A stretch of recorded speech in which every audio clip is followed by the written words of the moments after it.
সবচেয়ে বড় কথা আপনার আলট্রাসোনোগ্রাফি স্ক্যানার আপনি তো অন্য জায়গায় নিতে পারবেন না অনুমতি ছাড়া। 3 মাস আগে আপনাকে আবেদন করতে হবে। তারা যদি অনুমোদন দেয় তবেই আপনি নিয়ে যেতে পারবেন, অন্য স্থানান্তরিত করতে পারবেন। নাহলে যে দিচ্ছে তারও অ্যারেস্ট হবে, তার এগেনস্ট কেস হবে, এবং যে নিচ্ছে তারও হবে। অভিষেককে ইমিডিয়েট অ্যারেস্ট করা উচিত। যে কেন কোত্থেকে নিচ্ছে, যারা যে সমস্ত স্ক্যানার সরকারি হসপিটাল এবং প্রাইভেট হসপিটালগুলো থেকে নিয়ে এসছে তাদেরও লাইসেন্স ক্যান্সেল করা উচিত, এবং যারা দিয়েছে সরকারি হসপিটালে তাদের বিরুদ্ধে অ্যাকশন নেওয়া উচিত। সেসব অফিসারদের কাউকে ছাড়া উচিত নয়। এবং তারা নিয়ে নিজেরা বলুক যে অভিষেক তাদের ফোর্স করেছিল, রাস্তা কে হয়ে যাক না তারা।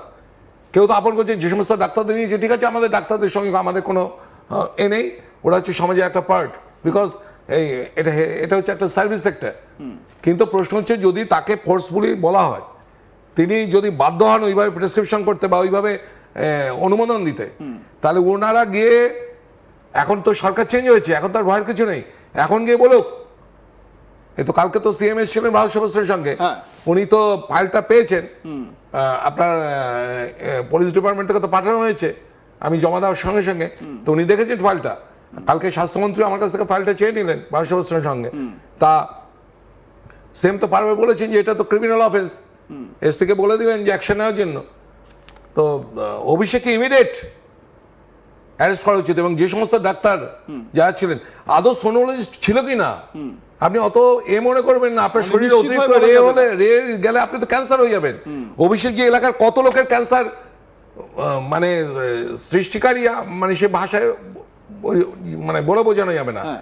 আপনি যদি হাতুড়ে ডাক্তার যারা স্টুডেন্ট, হোমিওপ্যাথিক স্টুডেন্ট, আমি তো দিয়ে দিয়েছি আপনাদের সব এভিডেন্স, তাদের নিয়ে যদি প্রেসক্রিপশন দেয় মানুষের, অ্যালোপ্যাথিক ডাক্তার প্রেসক্রাইব করে, তাহলে ও ওই আলট্রাসোনোগুলো চালিয়েছে কাদের দ্বারা, তারা কে, এগুলো তো জানতে হবে। তো বেশ, আমি এবারে এই অভিযোগের মানে আপনার যে অভিযোগপত্র, এখানে আমি দেখছি অনেক পাতা আপনি কিন্তু অভিযোগ লিখেছেন।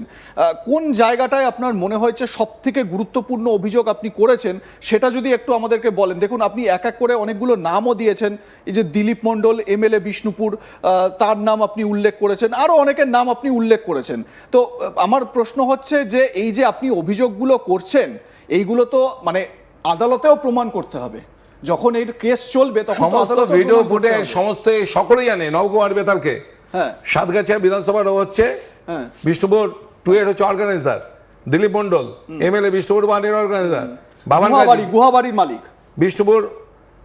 ওরকম দিলীপ মণ্ডলের থেকে অনেক বেশি সম্পত্তি অনেকের আছে। আচ্ছা, যে মানে সব পাখি মাছ খায়, মাছরাঙা দোষ হয়।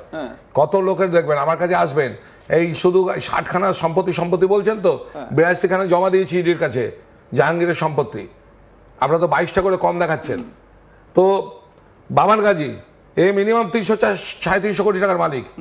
এই বাবান গাজী আপনার প্রত্যেকে যুক্ত এখানটায়। এই মেহবুবুর গায়েন কত বড় বদমাশ জানেন, কত লোক হ্যান্ডিক্যাপ্ট হয়ে গেছে, কত মেয়ে রেফট হয়েছে এর নির্দেশে। জাহাঙ্গীরের নাম বলছেন, এই জাহাঙ্গীরের থেকে কম নয়। আজকে অ্যাডভোকেটের তাকমা লাগিয়ে এই অত্যাচার করছে। যেদিন আমাকে অ্যাটাক করা হলো তার 7 দিনের মধ্যে মেহবুব গায়েন, সামিম, গৌতম অধিকারী আর জাহাঙ্গীরকে 4 জনকে ওয়াই প্লাস ক্যাটাগরি দেওয়া হয়। তাদের মধ্যে ভয় ধরে গেছিল অভিষেকের, যে 4 জনকে ববি যদি খতম করে দেয়। আমি যে সোর্ড ধরি না, আমি যে পেন ধরি, ও সেটাই ভুলে গেছিল। যেগুলো অশিক্ষিত হলে যাওয়া হয়, তো এদের প্রত্যেকে ওয়াই প্লাস ক্যাটাগরি দিয়ে দেওয়া হয়। যাদের বুথের একটা আমাদের কর্মীরা যে সমকক্ষ নয়, বিজেপির কর্মীদের সমকক্ষ নয় এরা, তাদের সরকারের পক্ষ থেকে কোটি কোটি টাকা খরচা হয়েছে এদের নিরাপত্তার জন্য।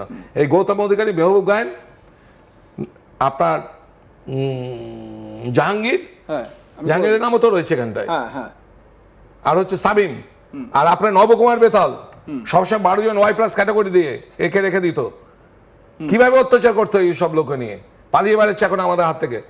তো এইরকম এরা এখন সব অপারেশনাল অ্যাসেট, পলিটিক্যাল লেভেলে এরা সব অভিষেকের অপারেশনাল অ্যাসেট, এদের প্রত্যেককে ধরা উচিত।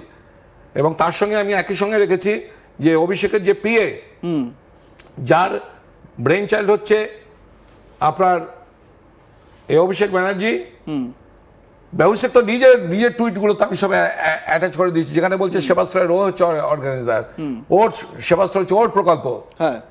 একটা ক্লাস 8-এ সব সাবজেক্টে ফেল করা একটা ছেলে, যে মেয়ার একটা উচ্চ মাধ্যমিক পাস, সে সারা বিশ্বকে দেখাচ্ছে একটা এমন একটা উন্নততর প্রকল্প যেটা ডায়মন্ডবাসীদের লাইফ নষ্ট করে দেওয়া হলো। আপনি ভুল ওষুধ খেয়ে, ভুল প্রেসক্রিপশনে আপনার ভেজাল ওষুধ খেয়ে, এবং যাতে কেউ না ধরা পড়ে সেগুলোকে মাটির তলে পুঁতে দেওয়া। হ্যাঁ, ওই হিঞ্চিপ এরিয়া, যেটা অনেকে বলেছিল জাহাঙ্গীরের এরিয়া, জাহাঙ্গীরের নয়, এটা হচ্ছে শামীমের এরিয়া।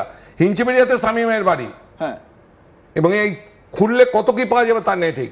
এইসব এরিয়া আজকে কত লোকের জীবন নষ্ট করে দিয়েছে বলুন তো, কিডনি খারাপ করেছে কিনা, লিভার খারাপ করে দিয়েছে কিনা, ক্যান্সার হয়েছে কিনা, কত বড় একটা ইনভেস্টিগেশন, একটা এজেন্সি দরকার। কিন্তু যখন এই সেবাশ্রয়গুলোকে দেখানো হতো, আমরা তখন তো দেখতাম যে অভিষেক বহু মানুষের সঙ্গে কথা বলছেন, এবারে অনেককে বলছেন যে কি দরকার, তাকে বাইরে যদি চিকিৎসার জন্য দরকার হয় তাকে বাইরে পাঠানো হবে, কাউকে লাখ লাখ টাকা খরচ চিকিৎসা করার পুরো ঢপবাজি। আর শুনুন, আপনাদের মিডিয়ারা হচ্ছে মেইন, মিডিয়ারাই টাইগার বানিয়েছেন অভিষেক একটা ছুঁচকে, আর আপনাদের ওকে প্রমাণ করে দেখাতে হবে এইভাবে।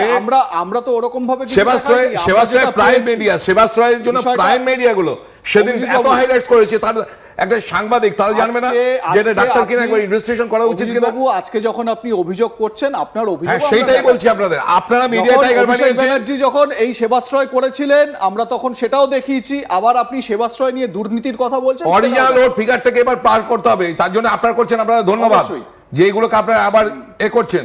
কারণ অভিষেককে আমরা 10 বছর ধরে বলে আসছি, অন্তত লোনলি ভয়েস ছিল আমার, যে অভিষেক কিচ্ছু নয়, আননেসেসারি কিছু বিরোধী শক্তি, বিরোধী পার্টির নেতা হয়তো তাদের পার্সোনাল ইন্টারেস্টে নয় ভয়ে তারা অভিষেকের বিরুদ্ধে কিছু মুখ খোলেনি, তাকে জানে একটা বিশাল কি।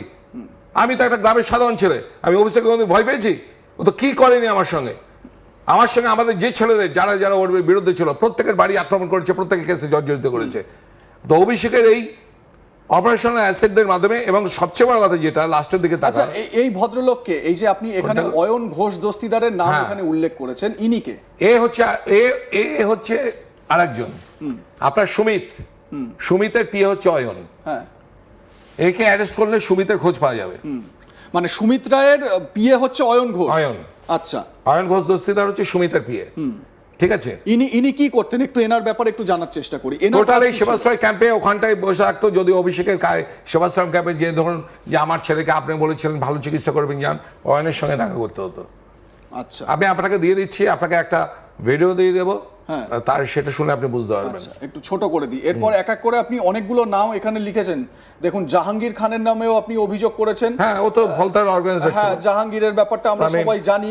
শামীমের নামটাও আমরা শুনেছি, শামীমের বিরুদ্ধে অনেক মানে অভিযোগ উঠেছে। পুরো ডায়মন্ড হারবার 1, 2 এই দুটো ব্লকে শামীম, গৌতম আর মেহবুব অধিকারী, মেহবুব গায়েন, এদের কাজ কি ছিল?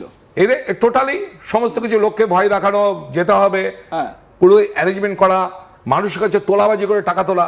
আপনি সেবাশ্রয়ের একটা ক্যাম্প দেখেছেন কত কোটি কোটি টাকা করে খরচা করেছে, টাকা কে দিয়েছে?